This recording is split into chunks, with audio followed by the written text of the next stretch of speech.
Good morning, very good morning सबको। तो आइए अपनी क्लास को हम स्टार्ट करें। और हम पेपर नंबर 7 जो टैक्सेशन है उसके लिए हम इकट्ठे हुए हैं यहाँ पर। इसके दो पार्ट बने हुए हैं, एक तो आपका डायरेक्ट टैक्स है और दूसरा है जीएसटी। एक मिनट।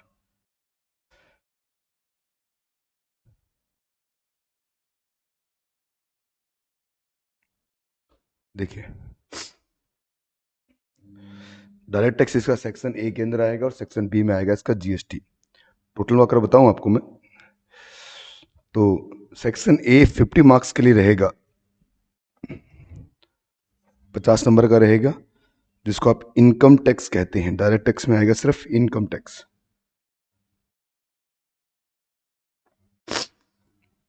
जो रहेगा 50 मार्क्स नंबर के लिए।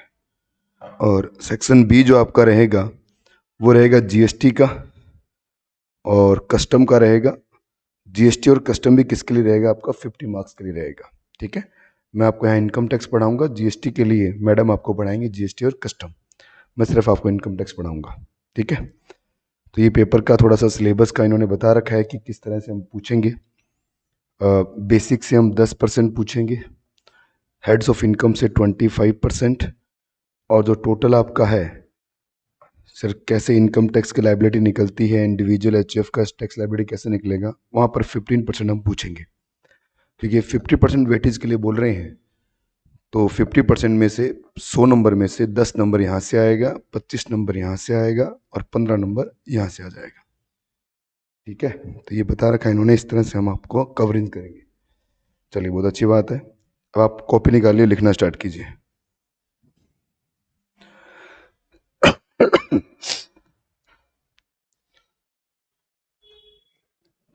Basic chapter.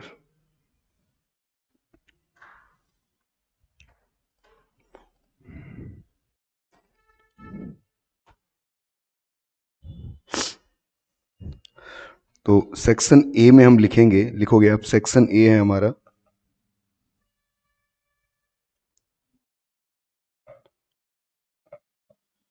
जिसका नाम है इनकम टैक्स।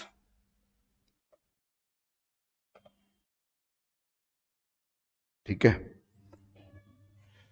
सबसे पहली बात है जो पॉइंट नंबर 1 में आपको बता रहा हूं मैं, टाइप ऑफ टैक्सेस की बात करें हम।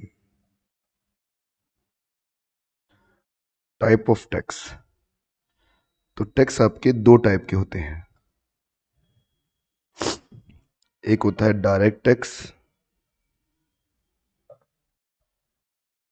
और एक होता है इनडायरेक्ट टैक्स। ठीक है, डायरेक्ट टैक्स मतलब जो इनकम आप कमाते हैं उस इनकम पर डायरेक्टली आप जब टैक्स पे करेंगे उसे डायरेक्ट टैक्स कहा जाएगा। फॉर एग्जांपल, मैं डीसीसी से इनकम कमाता हूं, तो उस इनकम पर मुझे ही टैक्स पे करना है, तो ये क्या बन गया? Direct tax. इनडायरेक्ट टैक्स होता है जो गुड्स और सर्विसेज पर चार्ज किया जाता है।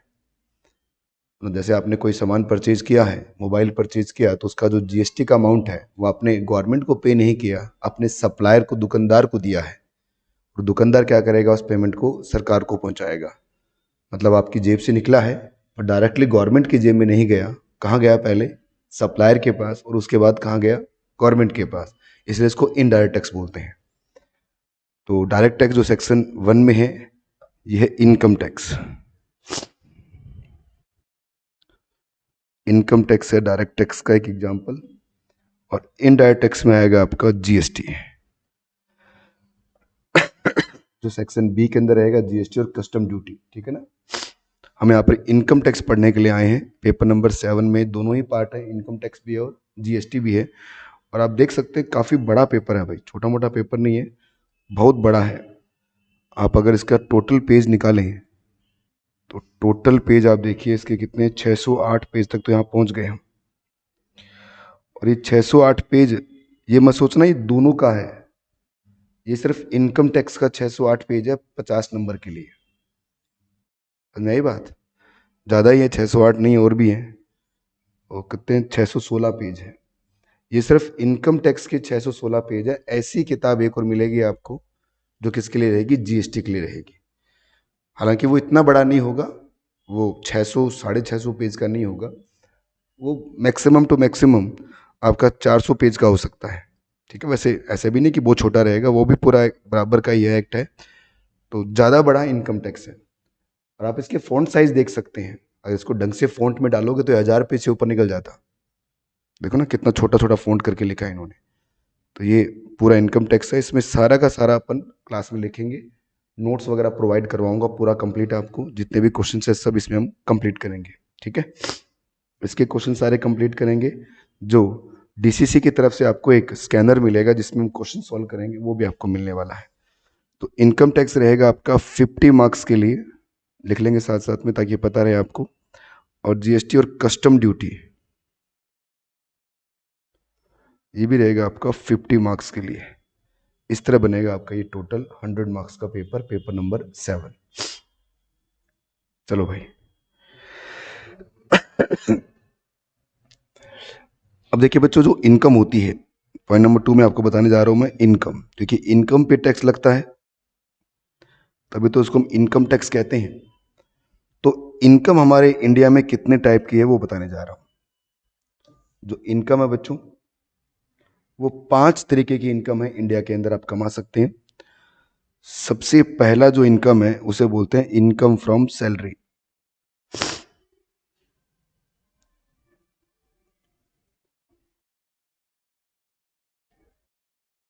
Income from salary. जो दूसरी इनकम है इसको बोला गया है इनकम फ्रॉम हाउस प्रॉपर्टी।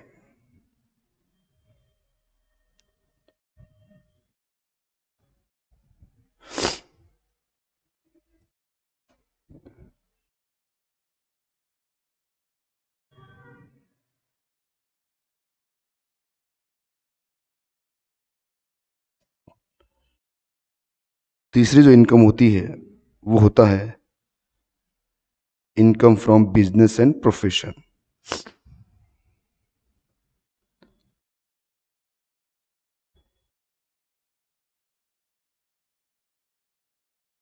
इसके बाद में 4th टाइप की इनकम है, इसे कहेंगे हम income from capital gain.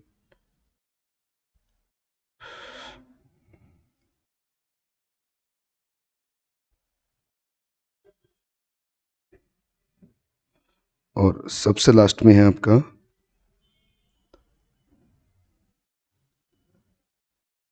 Income from other sources.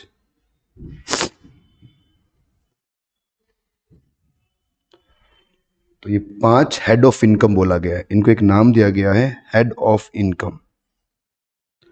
इसको हम कहते हैं हेड ऑफ इनकम।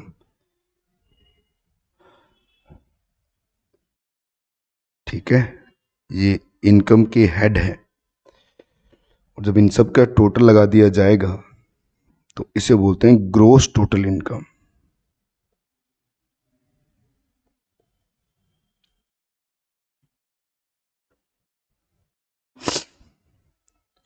और इसमें से माइनस करना पड़ेगा, घटाना पड़ेगा आपको डिडक्शंस।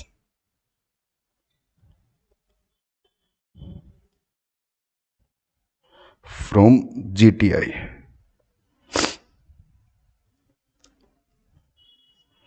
तो ये जो बचेगा इसे कहते हैं हम टोटल इनकम।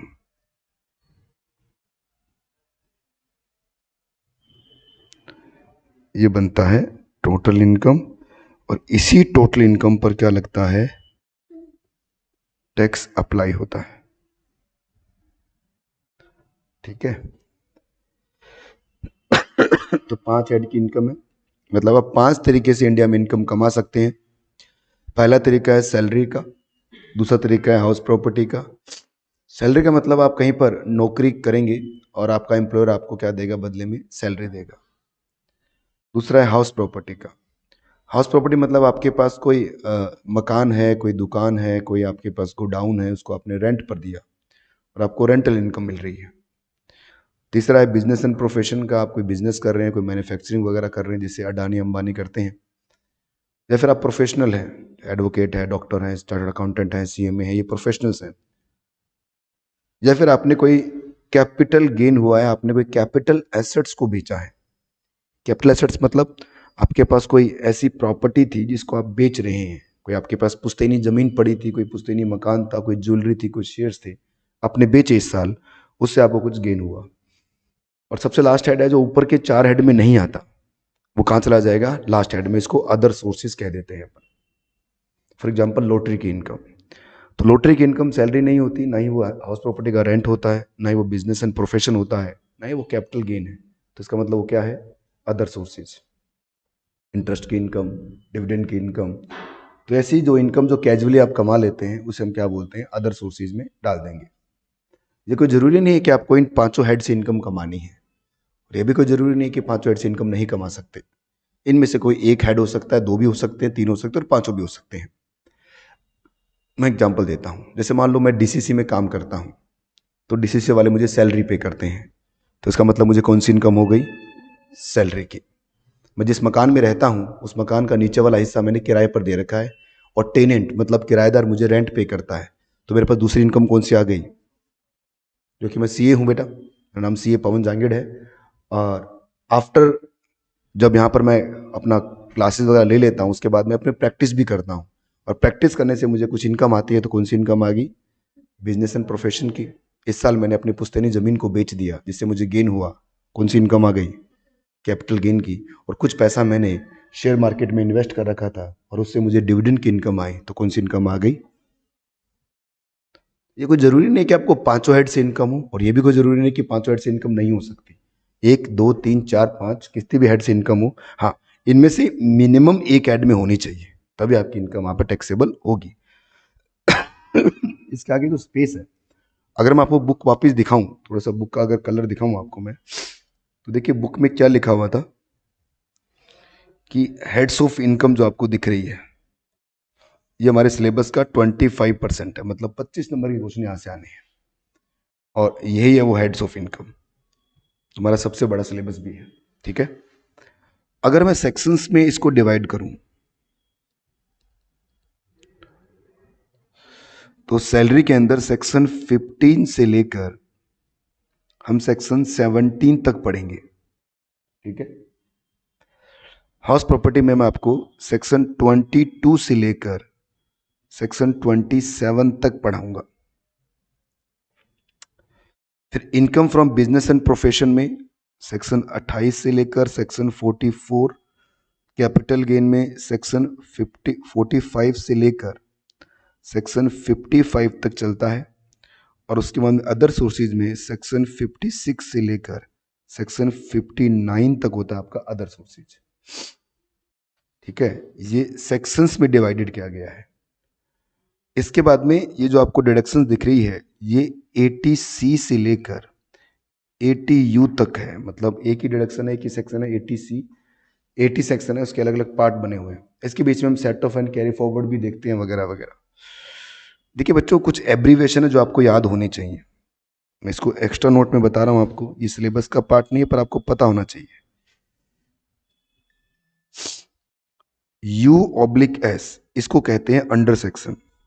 इसको बहुत बार यूज करेंगे अपन। ठीक है। जब भी U और S लिखा दिखे आपको बुक के अंदर, तो उसे आप समझ जाना वो क्या बोल रहे हैं, अंडर सेक्शन। लिख ले भाई, बोलना पड़ेगा क्या बार बार? है। क्लास स्टार्ट होगी है मेरी तरफ से, आपकी तरफ से डेमो चल रहे होंगे। मेरी क्लास स्टार्ट हो चुकी है, आपको बैठना है बैठिए, नहीं बैठना है बैठने, मेरा बैच स्टार्ट हो गया। ठीक है ना। तो मेरी क्लास में आए हैं तो लिखना पड़ेगा, नहीं तो अब आराम से बैठिए, घर पे बैठिए, टीवी देखिए, जो भी करना आप कीजिए, क्योंकि मेरा सिलेबस कोई इतना सा नहीं है कि आपको पहले 10 दिन में डेमो देता रहूँ, उसके बाद मैं फिर मेन कोर्स स्टार्ट करूँगा। अपने आपके सामने किताब दिखाई मैंने, 650 पेज की किताब है, और सबके सारे के सारे नोट्स हैं, कंप्लीट हैं, कितने सारे क्वेश्चंस हैं, तब जाके 50 नंबर आपको मिलेंगे। और ये भी पेपर है आपका, इसको पास करना जरूरी है। तो इसलिए ऐसा नहीं है कि मैं को पहले दिन 4 दिन आपको आराम से घुमाऊंगा, उसके बाद में फिर हम स्टार्ट करेंगे, नहीं। जिस दिन जो स्पीड मेरी पहले दिन है वही स्पीड मेरी लास्ट दिन रहेगी। ये इसी फ्लुएंसी से मैं पढ़ाऊंगा आपको।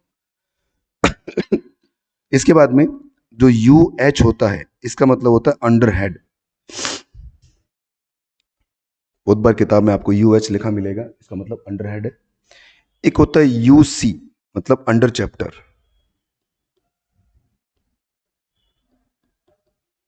ठीक है। एक सेक्शन को रीड करना सीखते हैं अपन। जैसे मान लो एक सेक्शन लिखता हूं मैं, अंडर सेक्स,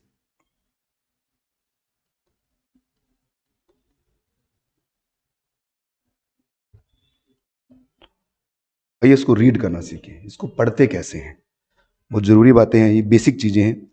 सबसे पहले आपको जो 9 नजर आ रहा है, इसको हम कहते हैं सेक्शन। ये होता है सेक्शन बच्चों। तो सेक्शन कौन सा है इसका? 9। और इसके बाद में ये जो एक नजर आ रहा है, इसे बोलते हैं सब सेक्शन। Sub section. इसके बाद में जो नजर आ रहा है बच्चों, इसको बोलते हैं हम क्लोज। और इसके बाद में जो ऊपर नजर आ रहा है, उसे बोलते हैं हम सब क्लोज।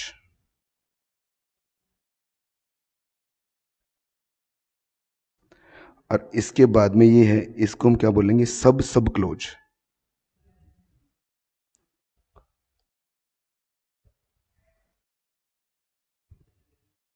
अब जितना इसके आगे जुड़ता चला जाएगा, सब सब सब होता चला जाएगा। ठीक है, याद रखना बच्चों एक बात, कि जो सेक्शन है ऑलवेज स्टार्ट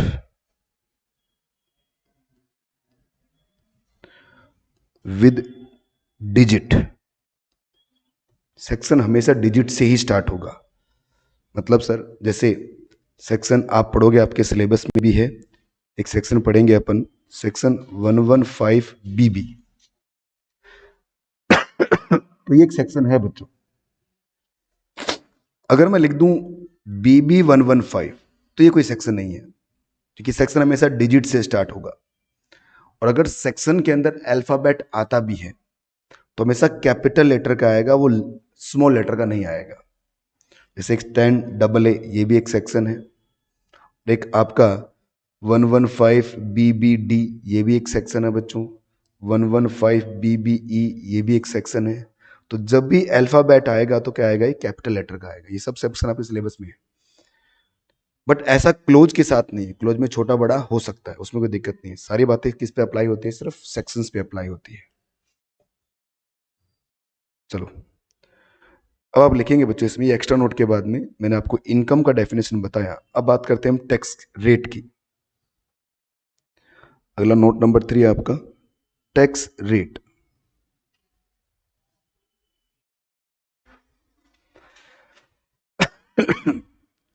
जो टैक्स रेट है आपका इनकम टैक्स में, जो टैक्स रेट है वो 2 जगह दिए गए हैं आपको। ठीक है,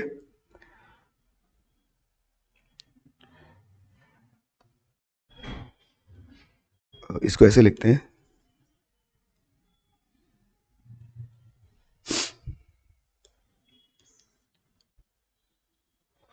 एक तो है आपके इनकम टैक्स एक्ट के अंदर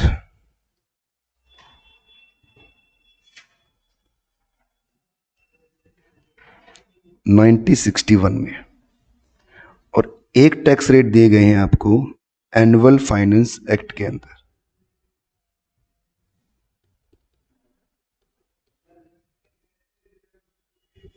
ठीक है, और एनुअल फाइनेंस एक्ट 2022 फिलहाल हम पढ़ेंगे, 2022 हम पढ़ेंगे। ये 2 जगह टैक्स रेट क्यों दे रखे हैं सर, इसकी चर्चा हम करेंगे 2 मिनट बाद में। पर पहले बता दूं, जो इनकम टैक्स एक्ट में टैक्स रेट दिए जाते हैं वो स्पेशल टैक्स रेट्स हैं। इसे स्पेशल टैक्स रेट बोलते हैं। और एनुअल फाइनेंस एक्ट में जो टैक्स रेट दिए जाएंगे वो जनरल टैक्स रेट है।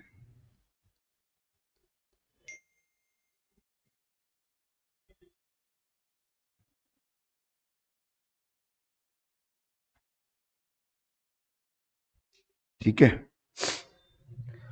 इनकम टैक्स एक्ट की अगर हम बात करें तो 2 बातें आपको पता रहनी चाहिए। बड़ी जल्दी आप पेन छोड़ के जेब में हाथ डाल लेते हो यार, हैं? सर्दी लग रही है क्या? बढ़िया यार, इस उम्र में भी सर्दी लग रही है तुम्हें। देखिए, इसमें टोटल जो सेक्शंस हैं वो है 1 से लेकर 298। हालांकि आपको सारे नहीं पढ़ने हैं,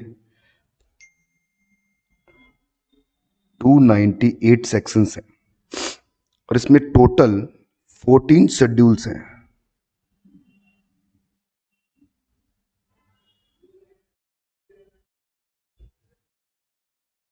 14 रोमन में कैसे लिखते हैं?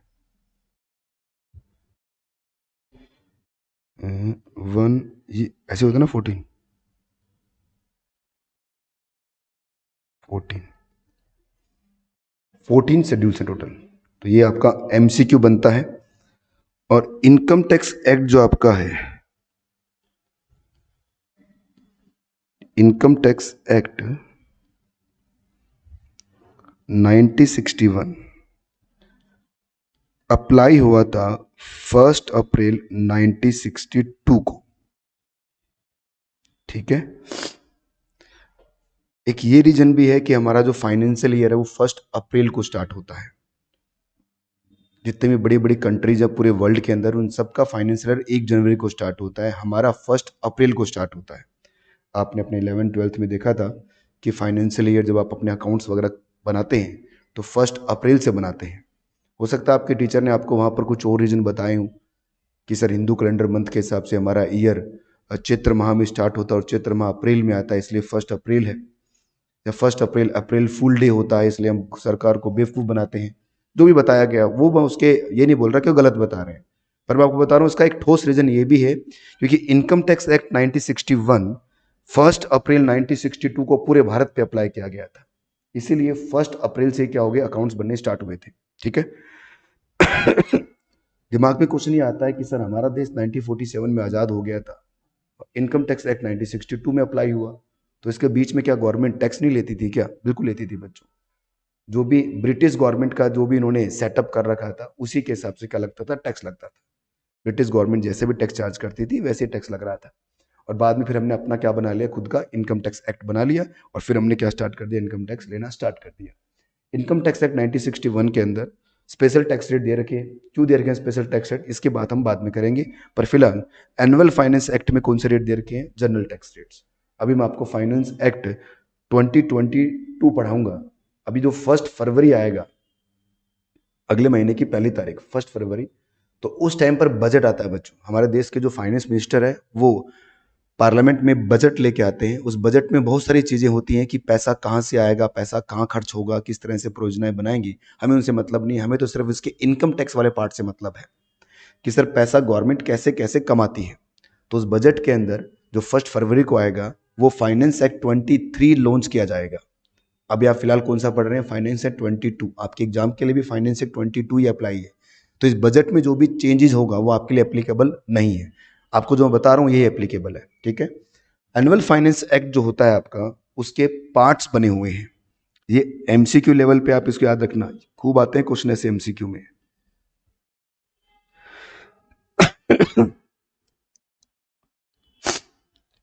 इसमें सबसे पहला जो पार्ट फर्स्ट है, मतलब सर एनुअल फाइनेंस एक्ट का जो पहला पार्ट है, फर्स्ट पार्ट है, जैसे मान लो कोई किताब है, उस किताब का जो पहला चैप्टर है, इसका पहला पार्ट कह रहे हैं, इस पहले पार्ट में टैक्स रेट्स बताए गए हैं।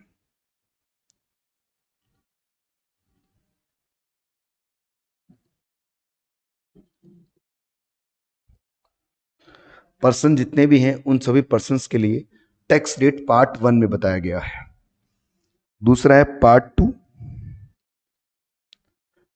पार्ट 2 के अंदर टीडीएस के रेट बताए गए हैं, टीडीएस रेट। ठीक है। टीडीएस रेट क्या होता है हम पढ़ेंगे, आपके सिलेबस में पूरा टीडीएस दिया हुआ है। पार्ट 3 के अंदर एडवांस टैक्स की रेट है।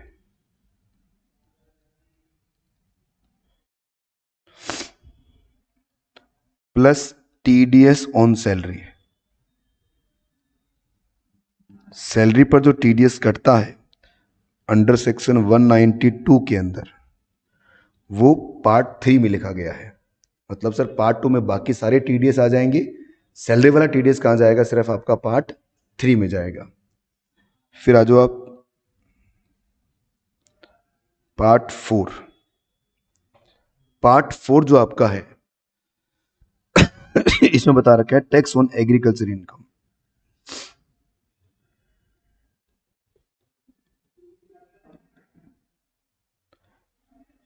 एग्रीकल्चरल इनकम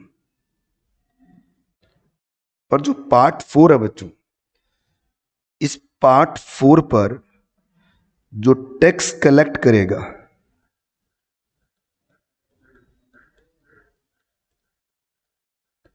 वो करेगी स्टेट गवर्नमेंट।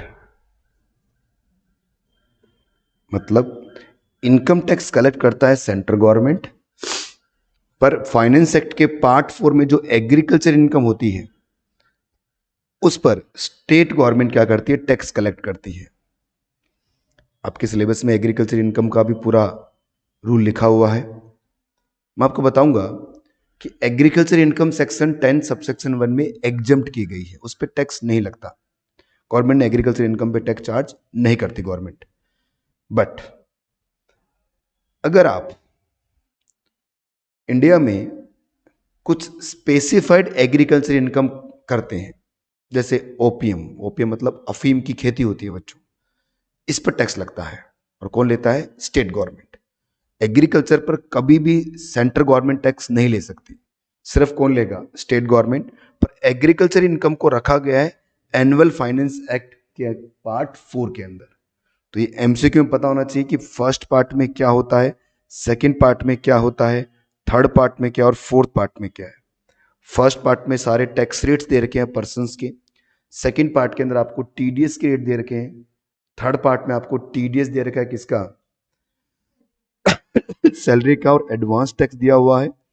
और पार्ट 4 में आपको एग्रीकल्चर इनकम पर टैक्स कैसे लगता है वो दिया हुआ है। ठीक है, अब आप लिखेंगे कि सर आपने लिखा था पार्ट 1 टैक्स रेट 4, तो हम पहले फाइनेंस एक्ट स्टार्ट करेंगे। कौन सा पॉइंट आएगा भाई, पॉइंट नंबर 4 लिखो, annual finance act part 1।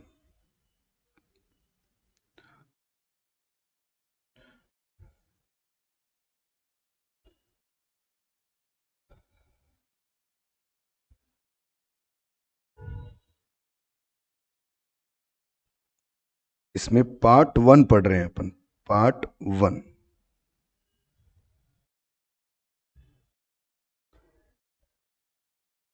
Tax rate for all person, सभी पर्सन्स के लिए टैक्स रेट दे रखा है। और ये जो पर्सन होते हैं ना बच्चों, इन पर्सन को अंडर सेक्शन 2 सब सेक्शन 31 में डिफाइन किया गया है। इस पे एक सेक्शन है, इनकम टैक्स में 7 लोग होते हैं जिनको इनकम टैक्स पे करना होता है। ठीक है ना, तो पर्सन कौन कौन से हैं इस सेक्शन के हिसाब से, पर्सन, सबसे पहला पर्सन होता है इंडिविजुअल।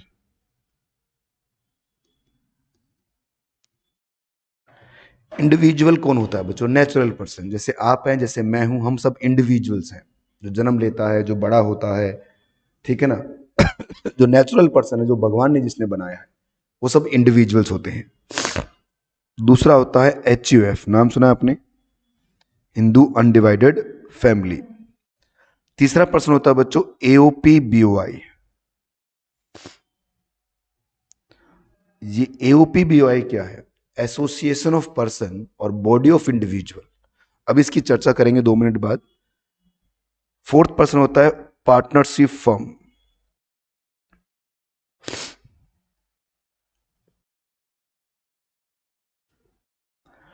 Including LLP।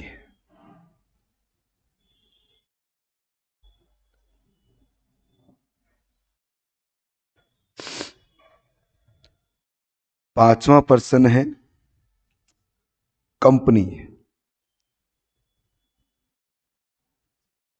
ओल टाइप की कंपनी, कितने भी टाइप हो, चाहे वो गवर्नमेंट कंपनी हो, चाहे प्राइवेट कंपनी हो, चाहे लिमिटेड हो, चाहे PSU हो, चाहे 1% कंपनी हो, जैसा अभी आपने पढ़ोगे अपनी लॉ के अंदर, आप उन सभी कंपनी को 5 पॉइंट में कवर किया गया है। छठे पॉइंट में आता है लोकल अथॉरिटी,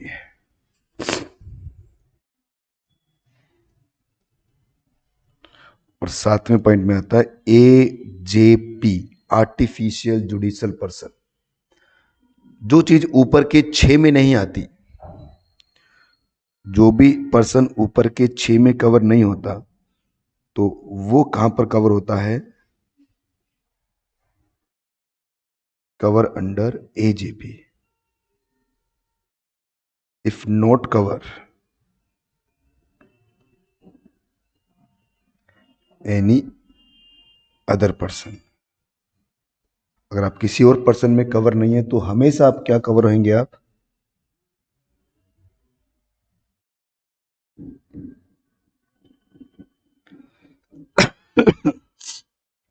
अरे क्या बात समझ में?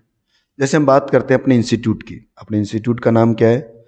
ICMAI, ये तो पता ना आपको? जो आपको CMA की डिग्री देगा उसका नाम क्या है? ICMAI। तो क्या ICMAI कोई नेचुरल पर्सन है क्या? नहीं सर। क्या ये HUF है?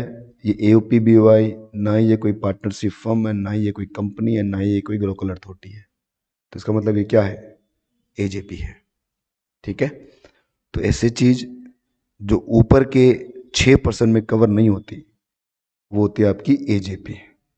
आर्टिफिशियल जुडिशलर पर्सन, एक ऐसा आर्टिफिशियल जो जुडिशरी करेगा, मतलब आपने बनाया है अपनी मर्जी से किसी काम को करवाने के लिए, तो वो आएगा आपका AJP के अंदर। इंडिविजुअल मैंने आपको बता ही दिया। इंडिविजुअल मतलब क्या होता है? Natural person. जैसे आप लोग हैं, जैसे मैं हूँ, HF हिंदू अनडिवाइडेड फैमिली, वो आपने अपना फाउंडेशन में पढ़ के आए हैं आप। AOPBY की बात मैं यहाँ करता हूँ। AOP का मतलब होता है एसोसिएशन ऑफ पर्सन। AOP को कह देते हैं हम एसोसिएशन ऑफ पर्सन।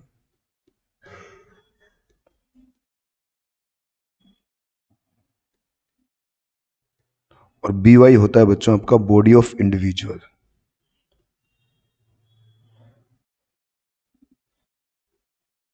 ये इनका फुल फॉर्म है। आपके सिलेबस में इसका टैक्सेशन भी है, तो इसका टैक्सेशन भी पढ़ेंगे अपन, पर फिलहाल इसका मतलब समझते हैं। AOPBY का मतलब समझिए, एग्जाम्पल से समझाऊंगा आपको कि जैसे मैं और मेरा फ्रेंड एक मेले में घूमने गए। मेला बहुत बढ़िया था, शानदार मेला था, जयपुर के अंदर लगा हुआ था। आज पहला ही दिन था मेले का और हजारों के लोग, हजारों संख्या में लोग वहाँ उस मेले में आए थे। हम भी वहाँ घूम रहे थे, सब कुछ अच्छा था, सबको मज़ा आ रहा था। 1 घंटे के बाद में मेरे दोस्त को प्यास लगी, मुझे भी लगी। हमने पूरे मेले में घूम के देख लिया, कहीं पर भी पीने के लिए पानी नहीं था, खाने के लिए कुछ भी नहीं था। पूरे मेले के अंदर व्यवस्था ही नहीं थी। तो मेरे दिमाग में आइडिया आया कि क्यों ना हम इस मेले में एक खाने पीने की स्टॉल खोलते हैं।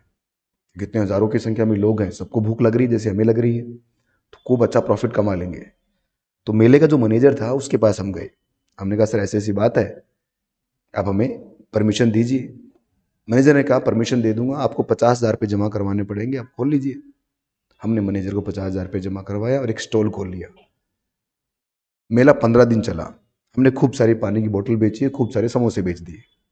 एंड ऑफ द मेला हम दोनों ने मिलकर, मतलब वो जो हमने एक तरह से काम किया था, उस मेले में स्टॉल खोला था, उससे हमने 5 लाख रुपए कमा लिए। मेला खत्म हो गया।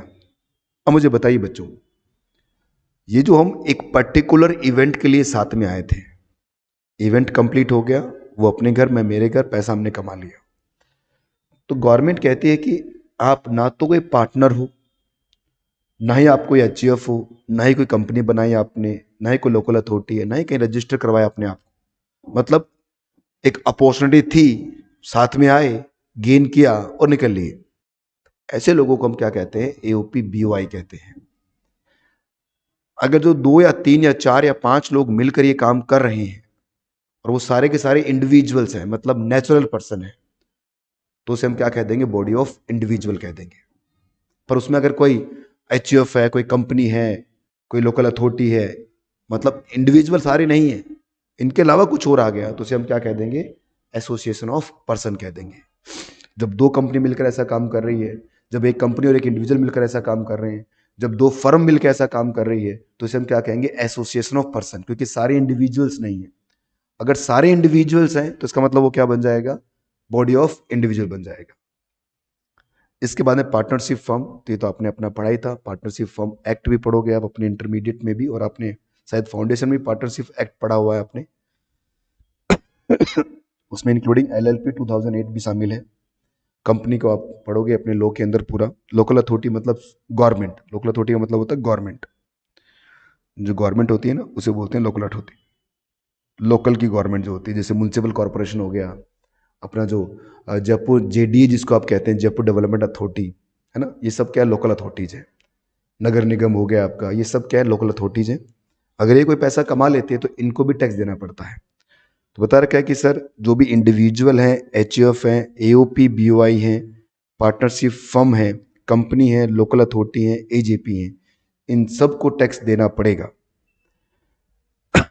एजेपी मैंने बताया दिया आपको, आर्टिफिशियल जुडिशियल पर्सन। जो ऊपर के 6 में नहीं आता वो किस में आता है आपका, 7वें में, जो क्या बनता है, एजेपी। तो टैक्स रेट हम पढ़ रहे हैं सभी पर्सन्स का। तो इसमें सबसे पहला टैक्स रेट हम देखने जा रहे हैं। तो आइए बच्चों, ए पार्ट के अंदर, क्योंकि 7 पर्सन है टोटल, याद रखना बच्चों 7 पर्सन होते हैं, 7 पर्सन। और इससे पहले जो एग्जाम हुआ था, अब के बार जो एग्जाम हुआ ना 4-5 दिन पहले, उसकी बात नहीं कर रहा मैं इंटर की, इससे पिछली बार जो एग्जाम हुआ था उसमें पहला क्वेश्चन ये आया था कि सेक्शन 231 में पर्सन कितने होते हैं इनकम टैक्स में, 7 होते हैं। आई बात समझ, 7 लोग होते हैं, बस ये पूछा था 6 होते हैं, 7 होते हैं, 8 होते हैं, 9 होते हैं। क्योंकि अब जब जीएसटी पढ़ोगे वहां पर बहुत सारे होते हैं, जीएसटी में 7 पर्सन नहीं है, यहाँ पर 7 ही पर्सन है, यही सिर्फ टैक्स देंगे, इनके अलावा कोई है ही नहीं, सबको कवर कर दिया इन 7 के अंदर। तो ऐसे क्वेश्चन बचकाने से क्वेश्चन आ सकते हैं। तो सबसे पहले हम पढ़ने जा रहे हैं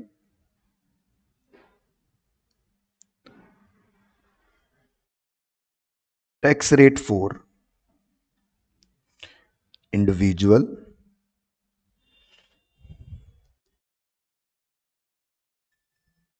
oblique HUF oblique AOP BOI, और सबसे लास्ट में एजेपी। पहले मैं इन 7 में से 4 लोगों का आपको क्या बताने जा रहा हूं, 7 में से 4 लोगों का बताने जा रहा हूं कि सर किस तरह से आपका पर्सन बनेगा, ठीक है ना। 7 में से 4, आइए देखते हैं टैक्स रेट क्या रहेंगे इन 7 में से 4 लोगों के, अगर इनकी टोटल इनकम,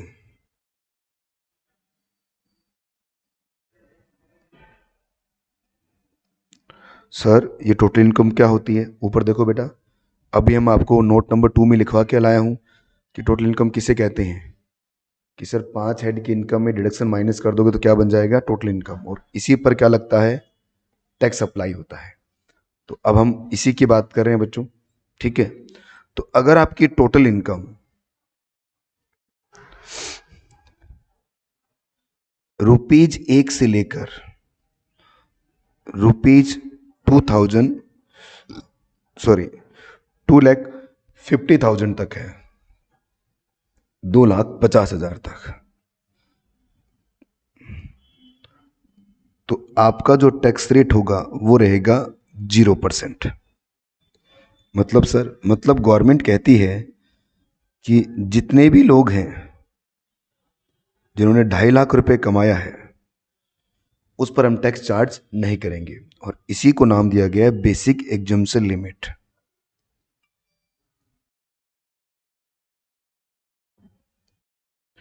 एग्जम्पशन लिमिट, इसको हम कहते हैं बेसिक एग्जम्पशन लिमिट।